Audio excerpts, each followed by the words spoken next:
chia seed pudding is just really one of the best things you can rely on to make sure you get a burst of superfood nutrition right in the beginning of your day, or for a morning snack, or for your lunch with something else.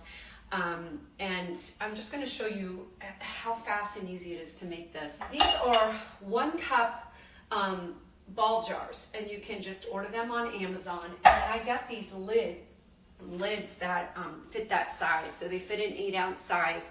These are plastic, they're dishwasher safe, they're BP free, they're all the things we're looking for in our kitchen products these days. And basically, when you make your chia seed pudding, you want to use whole chia seeds, but I use ground flax seeds because you're getting more nutrition out of the seeds, more assimilated in your body with the ground. But the ground chia seeds have they can have kind of a gummy texture in a recipe that not everybody really goes for, so that's up to you.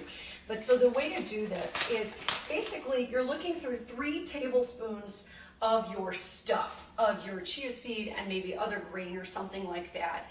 And then if you're going to add nuts, or this is cacao, I'm going to add into one, and I'm going to show you just a couple different varieties. So here's a plain one. It would be 3 tablespoons of chia seeds. And what I would do is I might measure 1 just to keep myself honest. Now, I make these all the time, so I really kind of know, but I just eyeball that, what that kind of is in there, and I know that's kind of the level I'm looking for.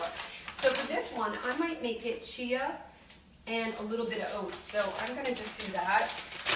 I'm going to add a little bit of oats on top of that, and a little bit of flax. Okay, so, and then this one, I'm going to do this pretty much all chia and some flax. And this one I'll do just all chia and some flax too. I'm not huge on oats right now. I don't know, I go through phases, right? But what's fun is I can make a bunch of these, and I can make a bunch of different flavors at one time. Sometimes I just make all the same thing, but sometimes I surprise myself. Okay, so I don't know really what I'm getting in the morning, and it's delicious and fun. So I'm using pure maple syrup because there's nutritional value to this, whereas with some other sweeteners maybe not, so we're trying to get something out of that. I know what 1 tablespoon or so looks like in here.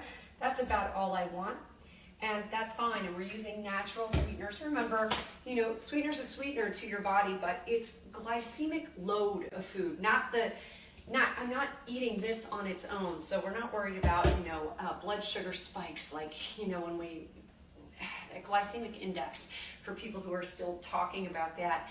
It's not exactly accurate. It's glycemic load. What are all the sum total of the foods you're eating together? And we have a ton of good quality beneficial fats in this meal and protein.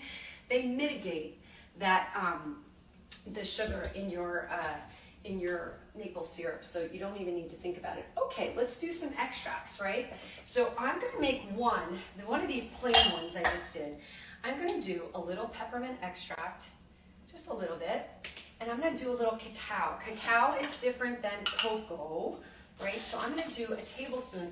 And this is Joya. I love this brand, Joya, because they put adaptogenics in their cacao, in their matcha, in a turmeric blend. So you're getting things that actually really help optimize you on a hormonal level, while you're just having something that's kind of flavorful in a drink or a recipe. So I'm going to give myself 1 copper peppermint one. That's going to be a nice little treat sometime.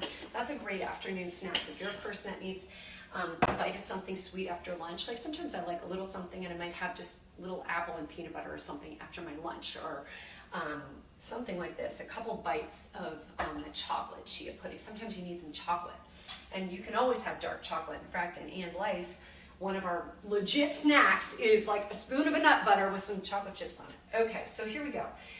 This one, I'm going to do some almond extract in this one. I love almond extract. I love marzipan, that kind of stuff, just tiny little drops. And then this one, what I'm going to do is I'm going to pop some macadamia nuts into this one back here. I'm going to give them a tiny chop because they're a little bit big, right? And now you can see I'm making 4 varieties at once here. Often what I do is just my very simple recipe of maple syrup and walnuts. Maple walnut is the one I do the most, and it's just the easiest, and I'll just use whatever grains are kind of around that I feel like, well, they're not grains, seeds. Oats are grain, but it's different. I don't really count it because, you know, it's gluten-free and it digests in your body differently. So what's fantastic about all of these is they have both soluble and insoluble fiber. So we're getting a dose of that early in the day. The soluble fiber cleans cholesterol out of your blood. The insoluble fiber heals your gut and tries to help, you know, clean you out and keep things moving really well. So that's one of the advantages of this. So anyway, okay, so we're almost done. So we have our sweetener, we have whatever. If I'm gonna add, did I add some walnuts to this one? Whoops, I forgot. And that macadamia one, you know what I usually have is coconut. Some unsweetened shredded coconut. I would have put that and made it like this real tropical thing. But I realized just now I don't have it. But for all the rest of these, I'm going to add some walnuts for an added boost of omega fatty acids. That's one of the best things. Ooh, let's put some walnuts in with the chocolate. Oh my gosh, I love nuts and chocolate together, right? Okay, so and then all we need to do, give this a little shake, and you fill it. And then we're going to give these all a shake. And then the thing is, after they've been in the refrigerator for a while, maybe a half hour, maybe an hour, I don't know, just at some point, come back and give them another shake or maybe a stir if they need that. That will help. And if you don't and you forget and you just wait until you serve them, that's okay. You can stir it all up. It just helps the chia seed bloom evenly throughout it. Hold on, please. See, I keep this bowl of lids in my cabinet. We're gonna get these all zipped up. This is just one of the easiest ways to guarantee yourself omega-3 fatty acids, which really are one of the keys to just longevity, health, feeling your absolute best, gut health. And what is gut health related to? Your overall health, right? This has been talked about a ton. So we're just trying to get these foods in early in the day. Check. And gosh, it really helps you mentally never ever forget that these little things you do that you set yourself up for, every time you do something like this for yourself, it's like this giant gold star in your brain that you took care of yourself. And little things like this is self-care. These little tiny things, I call it your self-care scaffolding, right? I teach this in events and workshops. Like this is setting yourself up with 10 things like this in a day that take care of you in these small ways that it's not a big deal. You didn't need to carve out time. This snowballs into you not only, you know, physically being in a better place because you've taken care of yourself and mentally, but you know that you're taking care of yourself and you feel more in charge of your